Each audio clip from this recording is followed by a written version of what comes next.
Hello everyone. Welcome to our workshop on understanding how we learn. Today we will be discussing the science behind how everyone learns. We will also be discussing strategies on how students can use the difficulties that come with learning to their benefit. Throughout this workshop, you all will be receiving a lot of information. These are the learning goals that we will be working towards.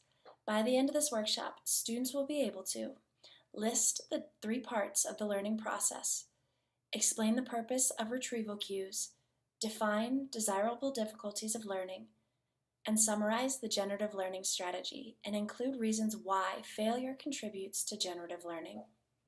Let's get started. The big idea behind this whole workshop focuses on the power of personal, in-depth learning. Learning is deeper and more long-lasting when students are at the center of their learning and studying strategies, not teachers or textbooks. When students take initiative in their learning, the personal thoughts and discoveries create deeper links to knowledge than simply reading a textbook or listening to a teacher lecture. He or she becomes accountable for his or her own learning. Now, before we can start talking about strategies for effective student-led learning, we have to first get an understanding of how the brain takes in new information. In the book, Make It Stick, Dr. Henry Roediger and Dr. Mark McDaniel, renowned cognitive scientists, introduce the learning process in its 3 steps: encoding, consolidating, and retrieving information. The theories and knowledge about how we learn is well researched. Learning is universal. The same 3 steps mentally occur regardless of age, culture, or formal education. The brain is constant in how it acquires new information. The brain puts all information through the steps of encoding, consolidating, and retrieving. We'll discuss each step in turn. The first step in the learning process is encoding. Encoding is how our brain takes in new information.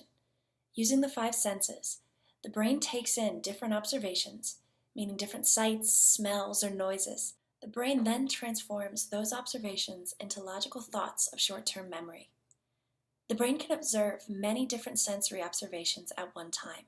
The information created in short-term memory is brief and fleeting if it isn't intentionally learned or purposely focused on. For example, a fly buzzes by your face.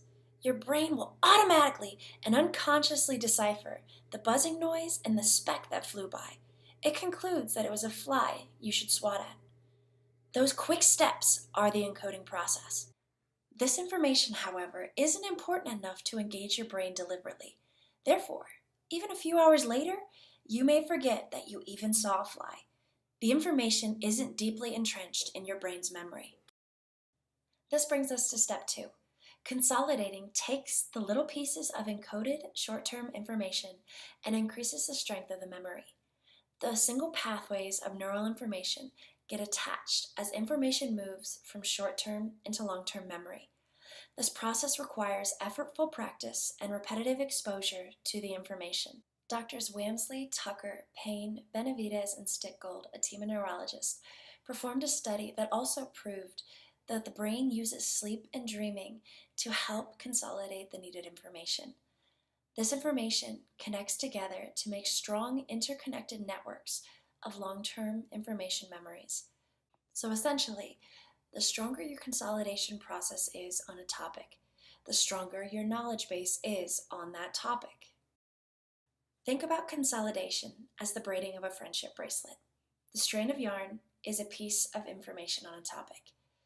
By itself, the one piece of yarn is not very strong, and time will wear down the strand.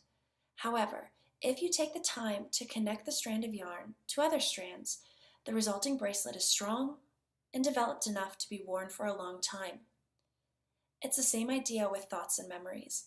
If not developed, the pathway of information gets forgotten in short-term memory. It can't stick around in the brain because it's not connected to anything. It's just too weak. But if you take the time to study and practice a desired concept, the information's strand gets connected to other pre-existing pathways, and you start to move the information from short-term into long-term memory storage. And the final step of the learning process is retrieval. Both encoding and consolidating focus on getting information into the brain and stored properly. That's one half of the learning process. The other half is retrieving the information so you can share what you know. Without good retrieval skills, the other two steps lack purpose. Just like consolidating requires practice and time to develop, retrieval also requires practice to quickly and efficiently recall the correct information in a given scenario. One way to think about retrieval is a large wall of mental filing cabinets. All of the cabinets are filled with information on different topics. Each cabinet is labeled with the name of the concept. If you don't have good retrieval skills, you won't know which cabinet to open to find the correct information. For example, you're taking a test in history on the American Revolution. You would want to open the file drawer titled George Washington. But if your retrieval skills are lacking, you might end up looking in the cabinet that's titled Washington, D.C. While both have similar names, the D.C. drawer is not the information that you need for the test. Retrieval cues are essential tools for being able to recall information quickly. These cues act as road signs in the brain. Dr. Endel Talvig, a cognitive scientist who studied human memory, conducted a series of studies in the 1970s that discovered that the importance of cues for retrieving information. He found that cues act as a memory trace, and cues can be specific to certain memories and pieces of information. Cues can be linked to words or they can be sensory, meaning they are tied to a smell or a sound. A problem with retrieval cues, however, is that they change and alter as we get older. Doctors Nicholas Soderstrom and Robert Bjork stated in a study from 2015 that forgetting is sometimes essential to new learning, which can apply to retrieval cues too. Looking at the picture on this slide, we see a boy canoeing with an adult. The young boy's brain assigns different retrieval cues for the information about rowing a canoe, like the feel of the oar in his hand. This cue would trigger the memory of the stance needed for paddling and the motions that he has to go through to switch sides, keeping the canoe's path straight. However, when he's old enough, he might have to sit in the back seat of the canoe so another person can sit up front. For those of you that don't know, canoes are steered from the back of the boat. The boy would have to forget some of the things he knows about canoeing to make way for the adjustments needed for paddling from the back. The retrieval cue, that was the feel of the oar in his hand, would get updated to accommodate this new information. Now that we have an understanding of the process of learning, we can start looking at strategies that you all can implement in your day-to-day education. There are multiple strategies for students to take charge of their own learning. And they seem simple in theory, but they all require effort on behalf of you, the student. A student's personal effort is the biggest tool that a student can implement in their education. And it's my biggest suggestion to all of you students who want to learn more effectively. With the following strategies, I want you to note how effort plays a role in each different strategy. With learning in general, there are several desirable difficulties that students encounter. The term desirable difficulties comes from a theory designed by psychologists Elizabeth and Robert Bjork. Doctors Bjork and Bjork theorize that short-term challenges help students create strong learning ties to the information. Desirable difficulties place the information acquisition on the shoulders of the students. This means that students learn much more effectively when they are engaged in interacting with the information, rather than just passively reading or hearing about it. For this strategy, students should use desirable difficulties as a way to further engage their brains. This extra engagement leads to deeper and more lasting memory retention. Going back to the book Make It Stick, Drs. Rodiger and McDaniel mention the need for desirable difficulties stems from the students. Students get tricked into a common learning illusion. They think that if a topic comes easily to them, that they have the deepest possible understanding of that topic. It was easy for them, so they must know it. This is not true. The more effort that it takes for a student to learn and master information translates into deeper understanding of that concept. Desirable difficulties engage the brain more because they are challenging. Desirable difficulties do not just lie in academics either. Sports and situations in your personal life can also include desirable difficulties. It's all about learning and to push through challenges. Juggling, for instance, is not an easy task. It requires good hand-eye coordination and gets more complicated the more balls that you add to your juggle. But if you only ever use one or two balls, then you are never truly pushing through the challenge to learn how to really juggle. And students tend to get frustrated when problems get challenging in classes. But it's those challenges that push the brain and cause the most effective learning. Sometimes those challenges can lead to failure. Most students see failure as the worst case scenario. They never want it to happen to them. Because of this fear, some students will never take the risks needed to overcome the challenge. With desirable difficulties, students and teachers need to change their thoughts about failure. Failing can be extremely beneficial to a student. They can help guide both students and teachers in the classroom. Learning should be about continued mental progress, not a grade point average or test score.